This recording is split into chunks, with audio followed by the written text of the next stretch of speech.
Hello friends, লটকে মাছের ঝুড়ো আর সাদা ভাত একবার হলেও করে দেখতে পারেন। দারুণ টেস্টি খেতে। তার জন্য 250 গ্রাম লটকে মাছ আর 2 চামচ লবণ দিলাম, 1 চামচ হলুদ আর অর্ধেকটা মতো লেবু আমি কেটে এর মধ্যে ম্যারিনেট করে কিছুক্ষণ রেখে দিলাম ভালো করে। তারপর এদিকে 2টো পেঁয়াজ কেটে নিয়েছি আর 1.5 খানা মতো টমেটো কেটে নিয়েছি।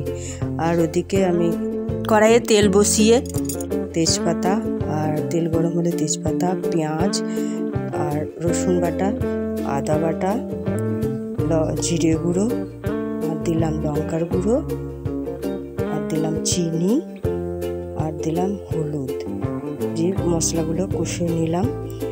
একবার আপনারা ভালো লাগলে লাইক, শেয়ার, সাবস্ক্রাইব, কমেন্টস জানাবেন।